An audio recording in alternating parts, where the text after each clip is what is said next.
我们其实来关切在美国方面还有美中关系当中的最新的演变。但首先先来看美国的这个总统大选选情当中的进度，因为川普的民调越打越高了哦。那么现在 BBC 的部分的调查，他特别提到2024年美国总统大选当中很熟悉的，我们过去熟悉美国党派对立的形式已经被划分出来了。特别是呢，整个川粉大概占了共和党的选民40%到45%哦，而且认为川普是受到了不公平的对待。那么这样子，包括感情的趋利，以这种政党属性的部分，现在在美国的部分 Morning Consult 的民调当中，民主党43%，共和党41%，所以决定胜负的是非常非常微弱的差距，又要回到4年前这么样的紧咬的这个地步。而且在这个部分来看，现在包括呢《纽约时报》跟谢纳学院这个最新民调，这个非常是权威的哦。拜登跟川普的势均力敌，支持度都来到43%，哎，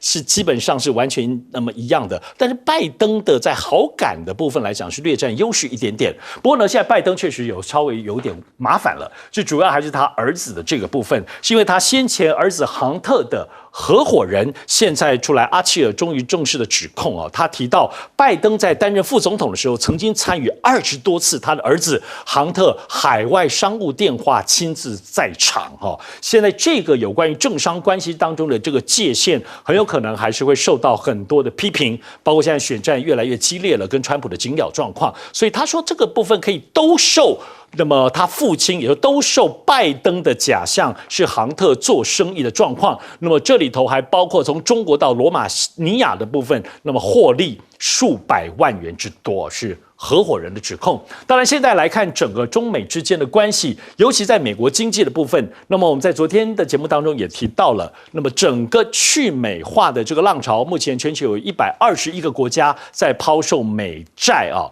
那么美债的部分，尤其中国大陆现在持续的购买黄金，抛掉美债之后呢，有更多的拿黄金做整个那么所谓的存储的部分的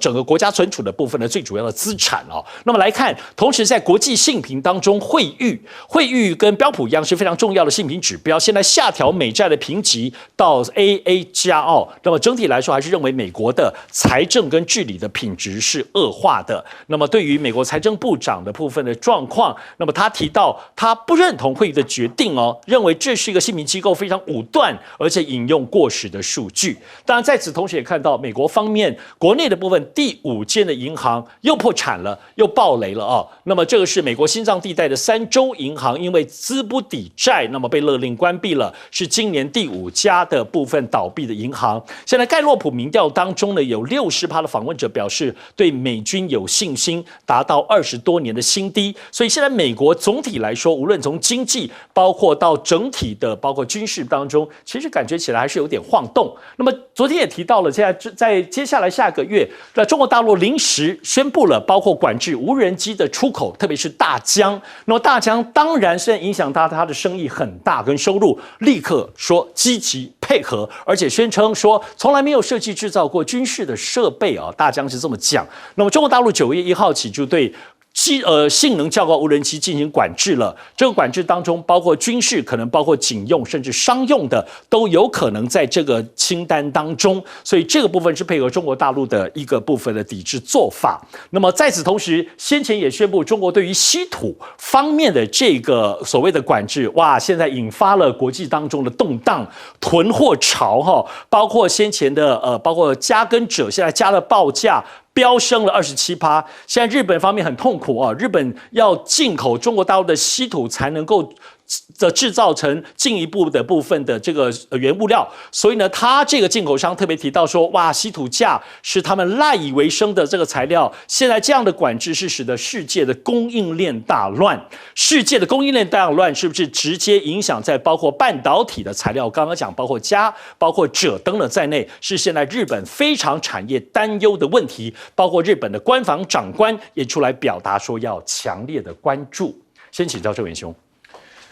美国民主共和两党争成这样子的情况啊，过去的经验来看的话，如果共和党、民主党的总统候选人民调差距在3%里面，共和党总统会当选。是理由在哪里？理由是因为美国总统才选举人制，就像上一次希拉里跟川普在选的时候，很明显的总票数，川普输的哦。对可是，在当时的民调两个人差距在3%内，所以他有机会赢。那上一次因为跟那个拜登选的时候差距在5%以上，那川普就输了。所以如果这一次很明显的，川普跟拜登两个已经拉成平手，或者在3%以内，那再见了，拜登就会出现这种像上一次的一个情形哦。对，那如果这个拜登没办法展示他的政绩，每天困你说他的儿子怎么样的，他的私生的孙女又怎么样子的，那就没办法选啊，就有点像说当时这个2008年这个谢长廷就猛打这个马英九的那个什么那个绿卡事件，哇，打了好久，就没想到跑那个邱毅。就把那个谢长廷打成抓耙子，调查局的抓耙子，哇，一打的话，谢长廷就无法回手啦。这有时候这种打烂招会影响到整个选战的宣传力道。对，所以本来空气票的部分呢，就会被打散掉了哈。现在拜登有点被打散掉的状况啊，因为整个媒体都不太谈什么他的政绩啊，对都在谈什么，没有谈说台积电强迫去美国，都谈他的儿子干了些什么好事。不过全世界没有例外了，媒体比较喜欢八卦，八卦比较有人看哦，所以这是一个拜登的危机啊。至于美元美元这一次被汇率或者其他的调降的平等。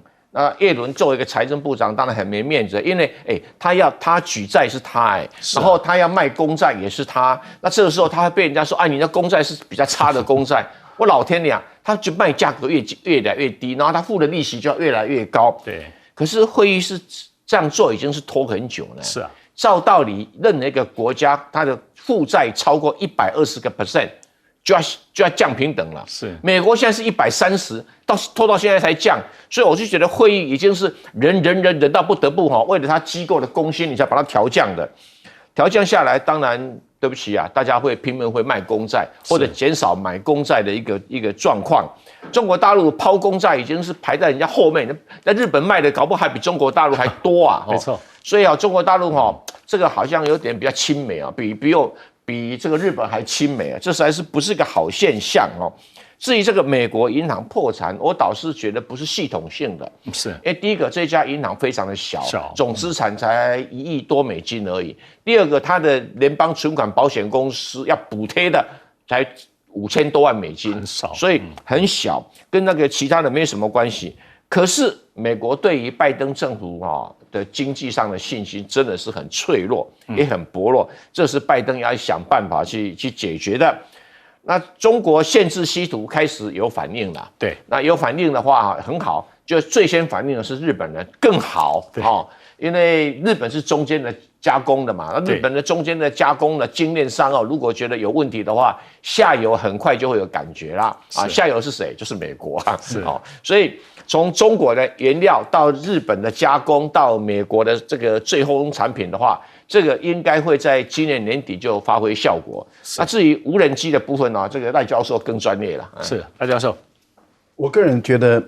美国的政党恶斗走的是台湾的路这个恶斗到美国的社会的分裂我觉得已经逐步的朝固化的现象在走了。也就是共和党跟民主党之间彼此相互仇视我还记得过去这个美国的当时的奥巴马，他要卸任的时候，他的副总统要来选，后来由于彼此之间的恶斗，然后应该是这个前一任高尔的时候，高尔对，那高尔你看他不愿意美国社会撕裂，所以他就说那我不验票了，就让小布希当选吧。对，所以我们就看到，那也就是当时美国的政治人物还有这个量。还有这个想法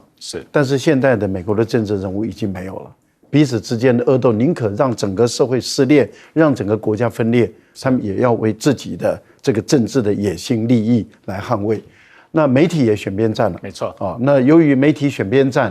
我们看到在这段时间以来这个盖洛普昨天的民调，告诉大家说，美国的选民、美国的公民。对于他们的媒体的信任度，现在已经降到历史新低，就是对于报纸的信任度就18%，18%，对于电视的信任度只剩下14%，好吓人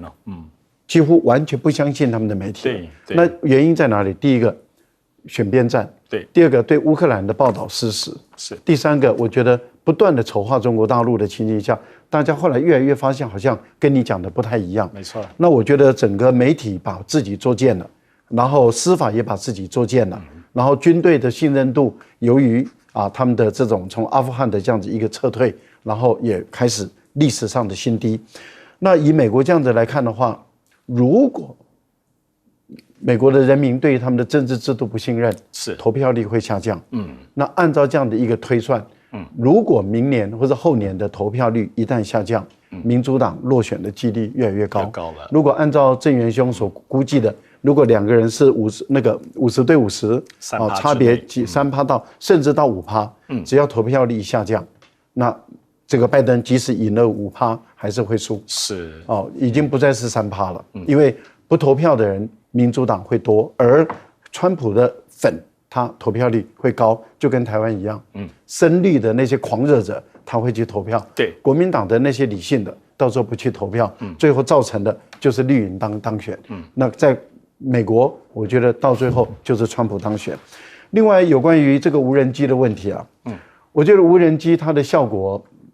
它会有几个。第一个就是中国大陆是在避免有人把无人机用在乌克兰的战争，不管是对于俄罗斯也好，或是对于乌克兰也好。那么我觉得第一个，任何一方使用，如果用到中国的无人机，会使中国大陆很难跟俄国或者跟乌克兰交代。我觉得这是第一部分。对。第二部分呢，那在这个部分里面就无可争议了。第二部分，那当然就会造成无人机的价格上涨。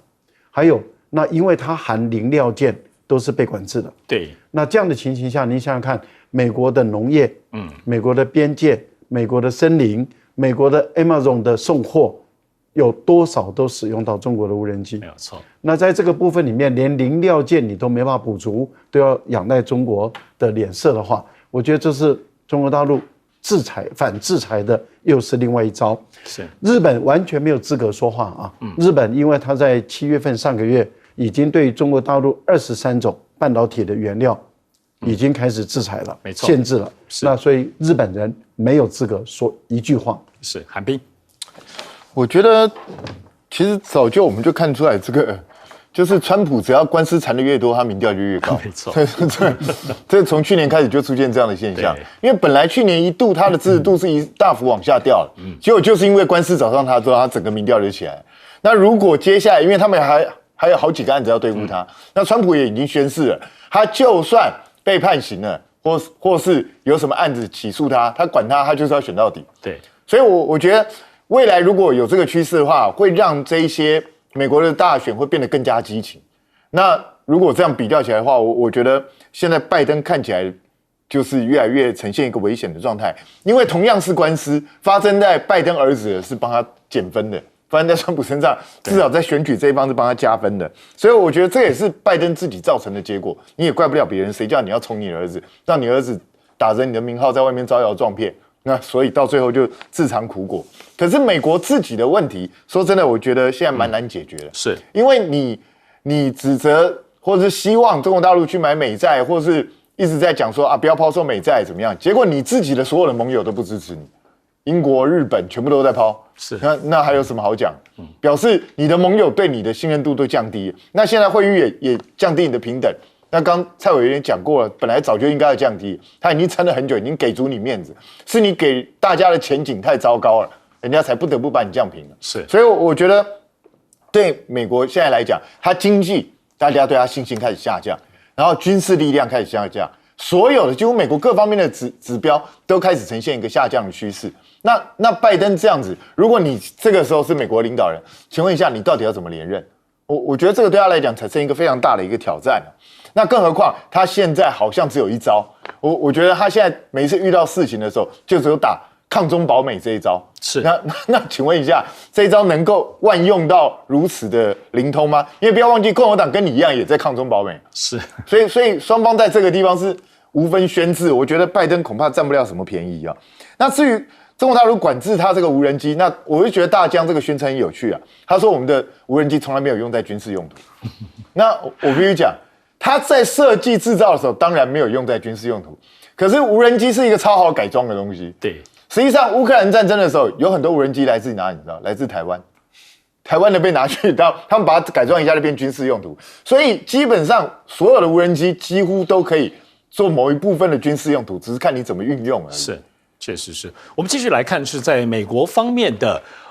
美国方面的美军的动作，确实这个蛮特殊的。他不去乌克兰，为什么会直接前进波斯湾呢？那么派遣了有部队和战机黄蜂级的2机突击舰。巴丹号前进了波斯湾了。在此同时，我们看另外一方面，其实，在波斯湾的另外一边，其实我们看乌克兰的部分的这个战场上当中，可以看到乌南反攻大捷，俄罗斯的这个苏罗维金防线被破了哈，乌军60天内抵达了亚速海，所以呢，在这方面可以看到乌军的部分动作往南走了哈。那么这个部分是不是一方面也会跟美军现在往波斯湾这个部分的战力有一点呼应的部分的味道呢？我们可以看到乌军持续反攻，攻下了顿涅茨克州的南部村庄。那么，另外在这个斯塔罗马约斯克这样的这个胜利是乌军的一大突破。当然，这来自乌军的方面的部分说法。我们刚刚提到这个部分是在乌克兰的部分，当然沿着乌克兰相关战情周边的海域就来到黑海了。那么最近已经有人黑海方面无视俄罗斯的封锁是什么呢？以色列的货船，那么这艘货船是直接驶入多瑙河哈，乌克兰的这个流域，那么是第一艘在乌克兰战争之后呢，无视俄罗斯警告的船只，他们现在也平安的部分的过去了啊。那么当然美军的部分也出动了相关的巡逻机护航，因为是以色列的嘛哈，包括无人侦察机来执行情搜是同步在进行的。所以我们这边来看，其实现在确实在中东的情势有一点点小变化，主要来自于这个波斯湾油气田这个部分的争议。那这个部分争议就使得原来先前像伊朗就表达他们争取所属的权益，伊朗认为呢，在这个地方是跟沙烏地阿拉伯跟科威特有关的这个地方的海域，所以呢，他认为他们也有权利要来争取。那么这就使得先前我们都知道，在中东的部分，原来北京的部分调解，伊朗跟沙烏地阿拉伯跟科威特大家的关系是不错的，但是不是会形成一个挑战呢？那么这里头就出现了，那么包括伊朗的部分就表达，他们认为应该要把这个他们对于共同使用，如果认为那么其他国家没兴趣的话，伊朗要自己要投入开发。那么在这个时间点，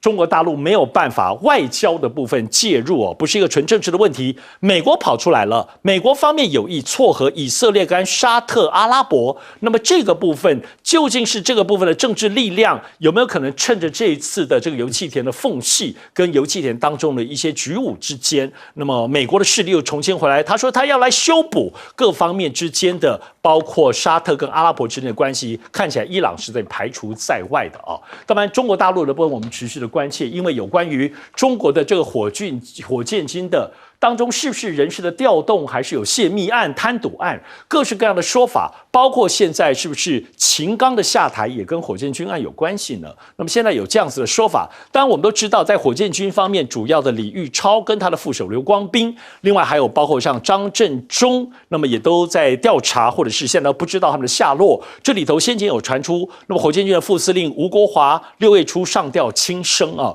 那么这个部分其实中国大陆都没有正式的部分的来证实这个方面的消息。如果这个人事的布局是不是有考虑到有没有可能是发生的？那么先前传出泄密问题啊、婚外情、腐败这个部分。到底是真是假搞不清楚，但是呢，火箭军这件事情终究还是对抗美国军力的很大的中国大陆的一个军事的部分的力量，而且呢，美国情报工作其实长期以来也都是锁定了中国大陆的火箭军，所以呢，这里头是不是有一个说法传出来？当然这是说法哦，说是不是因为中国大陆的火箭军用了美国的晶片，造成了情资的外泄，所以这才使得中国大陆中央的部分决定要来大清洗。当然，这样子说法每次在类似中国大陆军事人事调整的时候，都有各式各样的说法了。那么这个部分好像还是值得关切一下。那么如果有这个部分的可能性的话，有没有可能包括火箭军这个高层的这样子的人事整顿，会使得像 Bloomberg 就说，会使得这个攻台的能力受挫？那么这个部分是国际当中可以看得出来，无论财经频道、财经的媒体，乃至国际的各式各样的媒体都很关注，从中国大陆这个火箭军的人事的调动或人事的调查这个部分，辗转影响中国大陆内部的军队领导统御，以及包括对于台海战争的影响性。先请郑元兄来分析。美国舰队进入波斯湾是一个正常的操作程序，因为他们第5舰队前一段时间才被阿拉伯国家批评很偷懒，因为第5舰队讲好了要跟很多国家联合组织波斯湾的一个安全防护的一个系统，就搞个老半天哦。前一段时间伊朗扣了一个这个希腊的邮轮哦，你第5舰队在干什么？没有人管哦。那偶尔出现零零星星的海盗事件，第5舰队好像也没有办法处理。所以阿拉伯国家早就对美国第5舰队抱怨连连。那现在说你要重新开始，那好，就这算是个正常的程序。对于俄乌战争我老是觉得台湾动不动就有新闻登说，哎呀，乌克兰反攻大捷，乌克兰获得大胜利，可是他战线什么都不动对我觉得乌克兰做这个事情是宣传上的成功度都远大于战场上的实效，这一点哎呀，好吧，他就是因为他牺牲也蛮惨重的了所以就多包含一下。倒是以色列的货轮进入乌克兰的港口，要给以色列一个很强烈的肯定，是他吃定俄罗斯不敢打他，因为他第一个他也没有制裁俄罗斯，他要跟俄罗斯保持一个友好的关系。那我跟你关系又有很多的护航，所以普丁一定要吹牛吹过头了。现在你被以色列，但是当然啦，如果是其他国家就不保证了。所以对以色列这个很聪明，趁这个时候来表现一下波斯湾的油田的争议。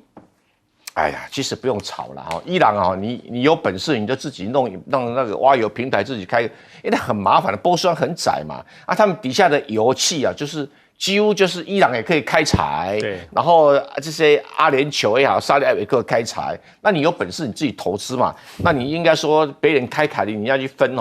这个你们都是 OPEC 的成员这样吵也不是办法，但这个基本上不会影响所谓的太严重的政治上的争论或者军事上的冲突嘛。那就像说，我这个油是我们3个人都共有的，在地下都有。那因为赖教授比较有钱，他挖了油站，我看了眼睛就红。那我去跟你借钱，我来弄个平台嘛，也可以。这样只要解决的是不用吵，导致中国大陆火箭军的问题。应该是相当的严重，没有错，要不然一个火箭军的司令上任不到2年就被换下来，这很少见。他们一般一任都至少3年以上，不到2年就被换，而且是连政治委员都换掉。通常政治委员就跟风纪比较有关系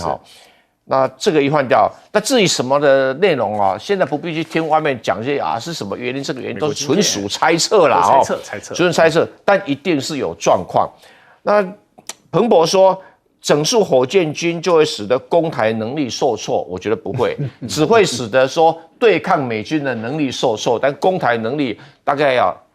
不用到那么大的大刀所以这个应该还是问题还是存在的啦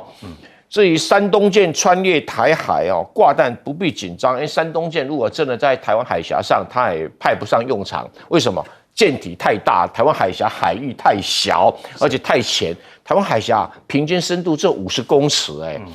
要担心的是它跑到西太平洋那么深的地方，台湾要打不到然后它那边起飞的这些飞机很容易打到台湾的东海岸，而且影响到美军进入这个所谓的反介入的范围里面，这才是台湾要担心的啦。是，请你稍微休息片刻，再回到新闻大白话。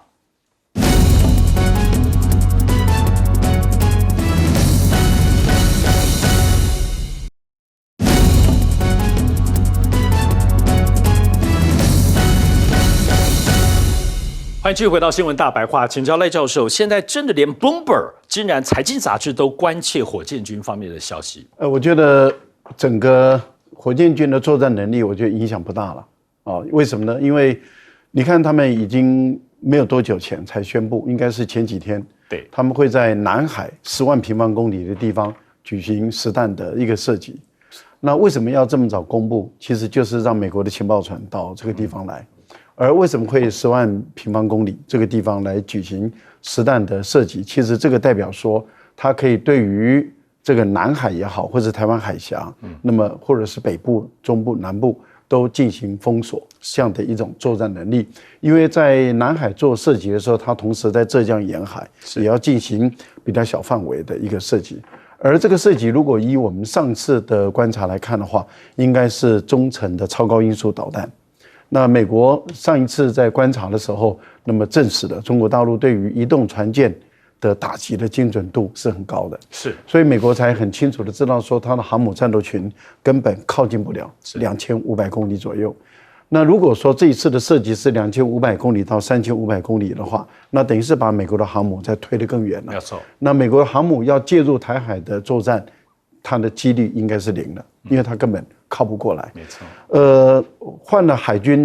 换了火箭军的司令跟政委，当然不同寻常，因为同步2位都换，这个一定是一个比较大的动作。那当然，我觉得，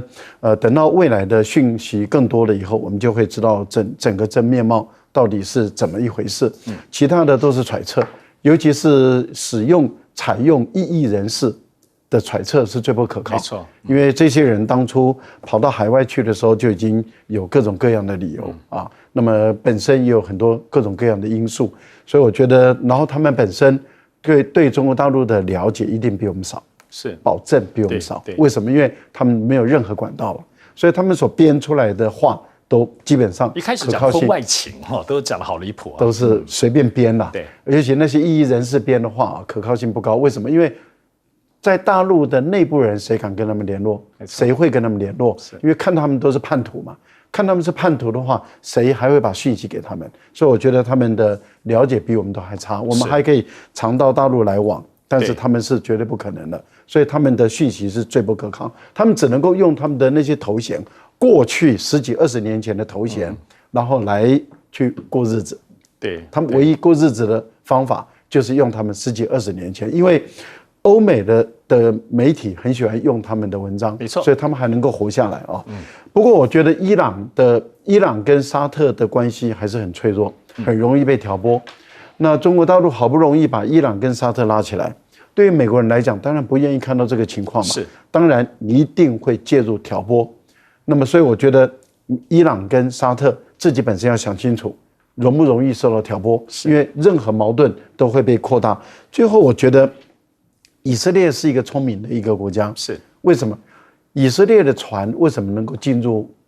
乌克兰的内陆运河、内陆河流，把东西运走，就是因为以色列当初拒绝满足美国的要求，提供弹药，所以他没有得罪俄罗斯。是，稍微休息片刻，回到新闻大白话。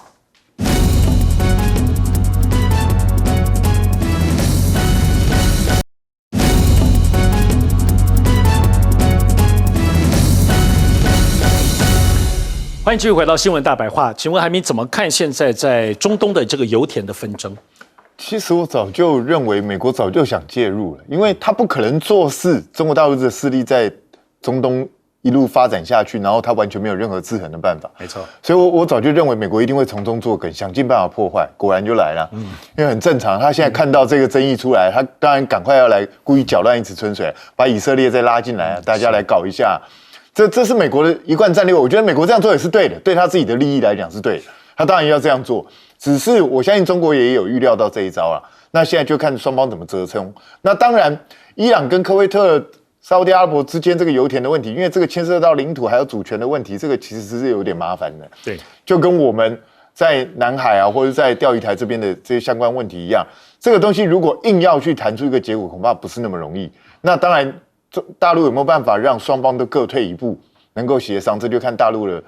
本事如何了。是，所以当然我们希望不要因为这样子中东又再起冲突，这个对大家来讲其实都不是好事。可是我看美国是乐此不疲啊，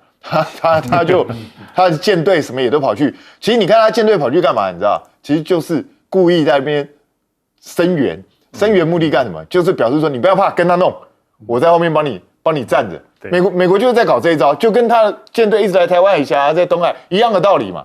所以谁在制造全世界的纷争？不就是美国吗？他专门在搞这件事啊。那以色列这个货船，我觉得才好笑。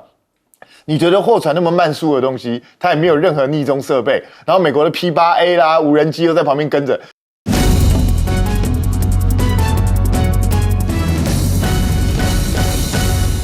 各位好，欢迎收看2023年8月2号星期三下午5点钟的新闻大白话，我是王尚志。首先介绍3位评论嘉宾，先介绍北京清华大学法学博士蔡正元委员，主持人好，大家好。国际政治专家赖岳谦教授，主持人好，观众朋友大家好，以及资深媒体人谢寒冰寒冰。主持人好，大家好。我们首先先来看的部分是最近台湾的选情，那么各式各样的，尤其是绿营的部分的网络侧翼开始动作越来越凶哦。他打谁呢？打柯文哲。打谁呢？他们认为现在柯文哲的民众党说他的这种教主的形象，感觉摄持影响着年轻人，那么表达了，还说他趁着这个代表是白色，自称行医，巴拉巴拉的写了很多年轻人啊，然后剥夺感，目的是当上元首。对比谁呢？对比奥姆真理教的麻原彰晃，把它放在一起哈。这个手法当然其实都很熟悉的啦。那么民进党当中的侧翼很会这么做。当然，塔利班的网军出征的部分呢，其实都可以看到，每次有各式各样的部分的出征结果。那么这是过去从太资颖啊、王建民啊、Netflix 也出征，徐巧芯更多，丁特也被出征了啊。所以现在在妖魔化柯文哲，把他说他是麻原彰晃。那他们出征别人也很多，持续的进行。当然，最近出征的一个很核心的点，就是先前柯文哲这个所谓的这个 vote white 啊，那么投给白色啊，投给这个民众党白色，就没想到这个部分的状况引发了更多延伸性的对他的抨击，包括柯文哲先前以前的英文书名 white power 哈，白色的力量，那么改变成真等等之类的，其实现在都拿出来批评哈。那么张之豪这个部分批评，他就说不能再栽给小编了吧。总之现在感觉抓到这个 vote white， 把它跟先前白人至上主义连接起来，现在又连接到他是这个妖魔化像教主，是现在民进党的部分打柯文哲的手法。那么这里就是说有各式各样的网购平台，现在这个书都还买得到呢哈。那么这里头是不是提醒了柯迷好像可以去买这些书啊？当然柯文哲的有关的现在的民调，我们要仔细来看。最近有没有感觉到几个柯文哲的部分的民调当中，比较没有像先前这么样的往前，是不是有点到天花板的味道了呢？特别是现在来看，如果郭台铭参选的话，柯文哲会掉7.2个百分点哈。这个部分是最近，那么在上个小时我们也讨论过的 ET Today 的最新的民调，我们可以来看，如果是在三角都的情形之下的话，没有包括郭台铭，就是我们上个小时有提到35.6、28.8、24.3，侯友宜比较回来了哈，包括国民党的支持度也回笼。但如果是在细卡多的情形之下的时候，那么赖清德被拉掉了一些，33.4%，柯文哲被拉掉很多，7%多，侯友宜被拉掉。那么郭台铭有16.4%，这是在郭台铭现在还没有宣布参选的情形之下，最新的民调的部分的结果，虽然是落居第4，但看起来在野的这3位确实就比较拉到平均值的感觉了。但是呢，尽管如此，可以看到，包括在南部地区的部分，我们来看，当然赖清德43.8%还是遥遥领先的，那么柯文哲25.1%，侯友宜只有20.9%。尽管如此，最近柯文哲还是那么来看，好像是不是指导赖清德南部的本命区？我们在先前在当中节目也提到过，柯文哲最近的陆军他的陆战，整体来说他是以公庙，全台湾的公庙到处走啊。最近包括侯友宜，包括赖清德那边要去公庙，都发现柯文哲很多地方都去过了，在公庙那边去遇见一些在地的政治人物，是柯文哲的做法。那么在这里头，果然在活动的时候呢，在南部就看到了前台南副市长严承佐，我们看到这个画面当中，柯文哲在这里哦。那么他是这1个月第3度前往赖清德的台南的这个本命区，严承佐跟严纯民他们家族的部分人都在这里。不过呢，针对这点，南部柯文哲打不打得进去？民进党的部分，台南市党部主委说呢，南部人说话是有话直说的，他批评说柯文哲讲话真真假假的，这个会靠跟南部人不太一样。他说民进党现在也是靠网络打仗，这个风格究竟会不会影响到南部地区对柯文哲的向心力？当然，其实 ET Today 的民调看起来比较低，不过我们在前几天看到另外的民调当中，柯文哲对南部的影响力好像是不错的，还要持续的观察。所以现在呢，前瞻预算现在看起来是柯文哲最近主打的一个大的主力啊。那么侯友宜据说最近金溥聪那边也要赶快跟上了。那么柯文哲怎么打呢？他最近说，包括呢整个前瞻的轨道建设7年了，完工率只有12%，没开工比完工还要多。当然这个部分说法很严厉的指控，郑文灿自己亲自跳出来说，按照你这个说法，你在台北市长任内完工率是0%啊，所以他说柯文哲为了选举，已经失去政治理性了。行政院长发言人也跳出来说：“你这样如此对公共政策不熟悉，你以后怎么当总统？”所以他的意思说，你令人遗憾误导大众民进党是立刻现在在回击了，而且周边的绿营的部分也继续来打民进党，又把他说你这个歧视中南部如歧视女性，这个都是还是这种攻防的连结，还是要把女性再拿出来骂柯文哲所以现在在持续的贴标签。当然，现在在国民党方面有跳出来，洪孟凯质疑说，78亿的屏东公路，81亿的高雄渔港，你这个前瞻计划，这个盖世界奇观所以看得出来，现在包括前瞻的部分，应该有可能是这个礼拜持续，包括柯文哲，包括国民党侯友宜阵营这里，而民进党会怎么样持续来回防呢？首先先请教韩炳。我觉得当然，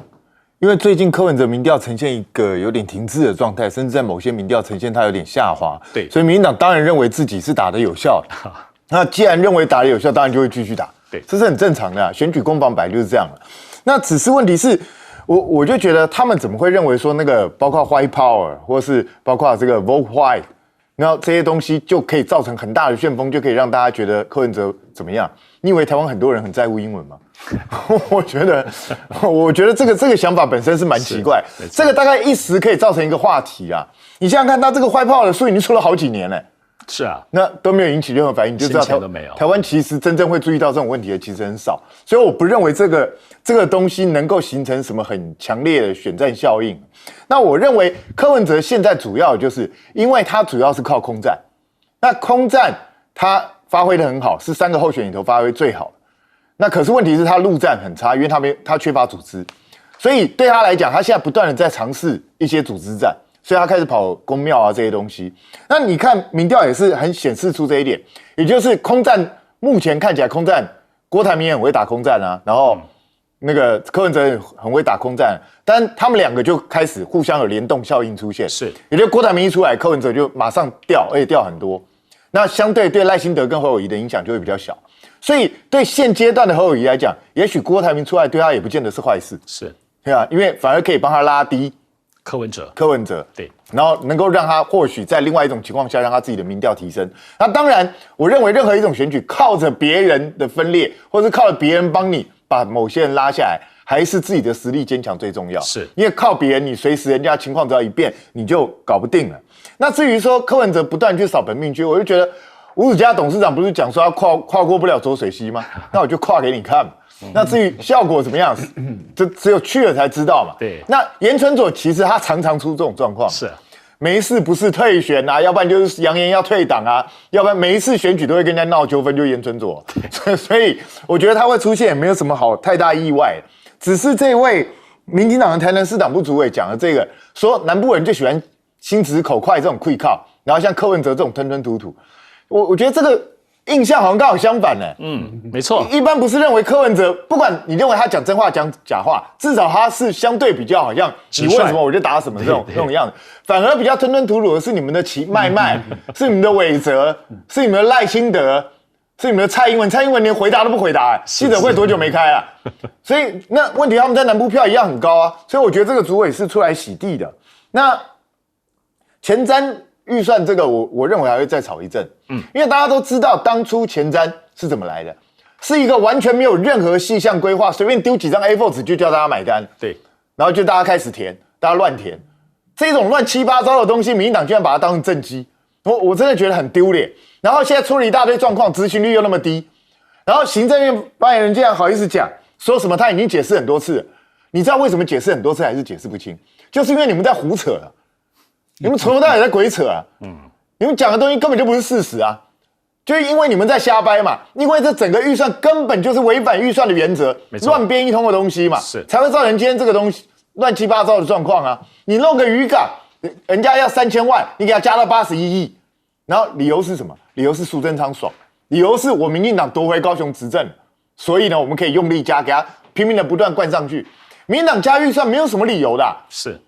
这。其实正常的民主社会会质疑这个才是正确的。对，你如果都不质疑，认为哇执政党好棒棒，他做了什么都是为了建设，那你们这些天龙国人陈其迈已经开始用这一招了，说你们这些天龙国人不了解我们南部人的苦。对，哎，你拿最多钱的人还嫌人家不了解你的苦，你知道他分配的多离谱吗？这一次高雄拿1000多亿也就算，你知道连云林、屏东都拿的比台北多哎。对，这到底什么状况啊？那好，你拿多了是去建设也就算，请问一下云林跟屏东建设了什么东西？拿出来看看，它是建设了什么轨道，还是建设了什么水利设施？什么东西啊？拿出来看看啊！屏东弄个平和公路怨声载道，你们还好意思拿出来讲啊？没关系，你继续扯啊！我看到时候南部会不会离心离德？郑元兄，我觉得柯文哲团队的作战能力实在有点逊哎，人家打你一个 vote 坏了，打你一个什么 white power， 你的回应的那么差，你就明白告诉他了，什么叫 White House 啊？White House 是白人的房子吗？不是白宫吗？啊，白宫都可以 White House， 为什么你不能 vote white？ 对不对？莫名其妙嘛，点回去嘛。哎，白宫不是你们谁想进去的啊？赖清德想进去的不是吗？啊，赖清德都要去舔白宫的脚趾头了。我自称叫做 White Power， 不对，讲得好，告诉我哪里不对啊？郑元兄讲得好，本来就是嘛。柯文哲的团队该打屁股，对不对？这个 ET Today 的民调的方法其实不能叫民调啦，做 TVBS 这种民调有随机性，抽出来东西跟母体有一种代表性，一种理论的联系性，那才叫民调。对 ，ET Today 是这种网络说，这个请你帮我填一填，寄回来，有点像顾客调查了哈。顾客调查是，所以这个东西只能做一种参考，但不能称之为民调哈。是。所以这个数字你就不必太当真了哈，但是确定了嘛，不用民调了，只要对抗赖清德有2个人以上，赖清德一定当选嘛，是3个人是保证当选嘛，那如果3个人选到底的话，赖清德就连竞选总部都不用设啦，哪需要做什么竞选活动啊哈，还有什么 Team Taiwan 不用啦啊。保证他当选啊，剩下的都垃圾时间啊，所以你们3个人想清楚啊，你们3个人不并成一团，互相骂来骂去，对不对？对啊，是听说国民党要动员人去骂柯还是动员去骂郭或者是有人是什么郭粉以后支持郭去骂侯，哎呀，最笨的就是你们这些人是啊。现在山猪小猪要弄在一起去对抗小野狼了这个如果想不通的话，老是在争说我北部地区我比较多，南部地区比较多，你2个人出来就输了，你多有什么意义呢？没有意义嘛，输1票也是输啊，是，对不对？对，输1票就是输掉总统。你要想想看连宋配跟当时的阿扁输多少？16000票，什么概念？我们台湾的投票所有15000个等于一个票箱只输1票，1票多对，没错。所以这有什么好讲啊？所以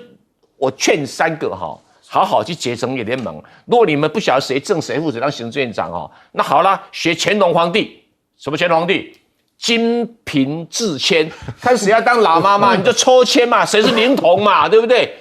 最简单的嘛，看谁福气好吧，对不对？要不然你不是信什么关公吗？还是妈祖吗？我们就在妈祖庙里面去抽签嘛，对不对？抽100次，好不好？看谁的赢的次数最多人当正的。所以我每一次看你们3个人老是不谈联盟我看了心里就烦，因为反正你们就会落选嘛，管你们干什么，对不对？是啊，管他什么 blue power 什么 white power 什么 power 也没有用了柯文哲他就是有一些魅力的但是我觉得国民党这一阵民意代表不管是徐小新或者是洪孟楷跟进王宏威去打这个前瞻计划是对的啦，对，不要退缩啦。是，那可惜就是带头人是柯文哲先打如果侯友宜带头先打，那对国民党会更好。像柯文哲现在没关系，反正要讲联盟的话，你柯文哲先打，国民党的立委司议员就跟着打。这对了，因为前瞻真的乱搞啦，没错。那像郑文灿他讲的说，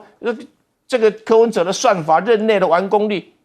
台北市有什么前瞻前瞻都弄到你们高雄去了嘛，是对不对？对，没有关系，你就告诉我效益嘛。为什么一个渔港从3000万到81亿，中间这个差额产生的效益多少？你拿出来了没有？你拿不出来就是胡搞嘛。是，赖教授，我个人是这样认为了我认为，如果不是因为民进党太烂，他执政的4年再加这3年7年太烂，然后不是赖清德太没魅力，他的候选人的资格也太没有看点了啊，那就不会有那么多人要出来选。因为会有那么多人要出来选，其实就是因为民进党实在是太烂了，赖清德实在不是一个咖，所以他们只能够拥抱他的基本盘。那也目前来讲，你看动员了那么多的力量，耗掉了那么多行政资源、政治资源，也只能够守住一个基本盘。啊，那我觉得，那你就要看看，也就是只能守住基本盘的民进党，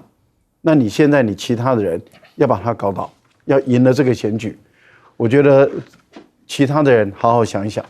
那也就是说，我们选民自己也要好好想一想。我们选民就是要下架民进党，这是我们唯一的念想，